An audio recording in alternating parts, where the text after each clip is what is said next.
السلام عليكم ورحمة الله.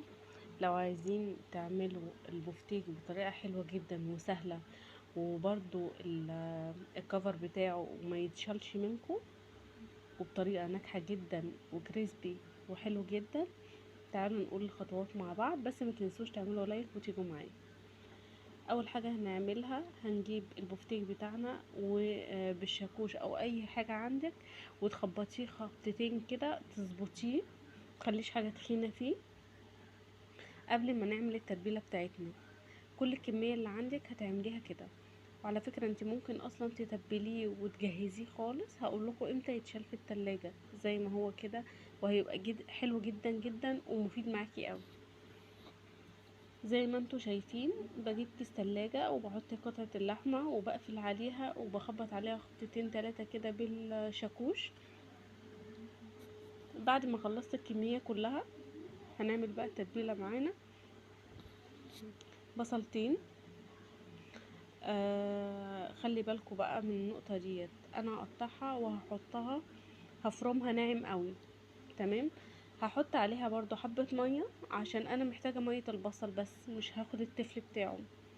طبعا التفل انا مش هرمي، هستخدمه في حاجة تانية، لكن انا عايزة، حطيت شوية مية هو على البصل وهو بيتفرم، عشان انا عايزة المية بتاعته كلها، وهصفيه لحد ما اخد ميته كلها.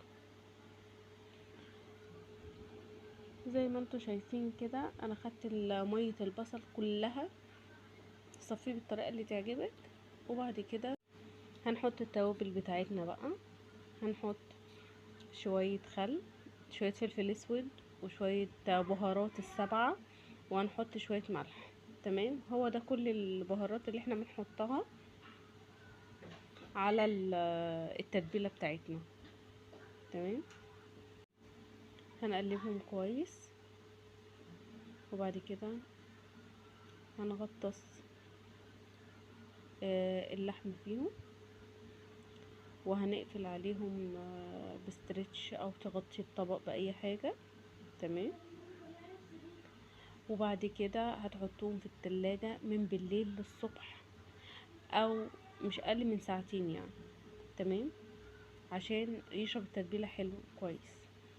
بعد كده بقى عايزين بيضتين بشوية لبن، طبعا على حسب الكمية. وعايزين طبق فيه دقيق، والطبق التاني فيه فيجيتار او بقسماط، وعليه شوية نشا. تمام. طبعا هتبهري الفيجيتار بتاعك، هتملحيه وهتحطي فيه شويه بهارات وتظبطيه، يعني ما تسيبهوش كده عشان يبقى ليه طعم. وزي ما انتوا شايفين، لو انتوا عايزينه طري مش عايزينه ناشف او كريسبي، ما تحطوش الدقيق. ابعدوا عن خطوه الدقيق دي، ما حدش يعملها.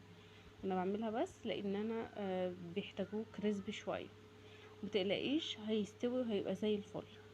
زي ما انتوا شايفين، هنعمل كل الكمية كده، هنحط في الدقيق وبعد كده في اللبن بالبيض، وبعد كده هنحطه بالبقسماط والنشا، وتضغطي عليه كده وانتي بتعمليه كويس، بحيث ان هو تحس ان هو صلب معاكي.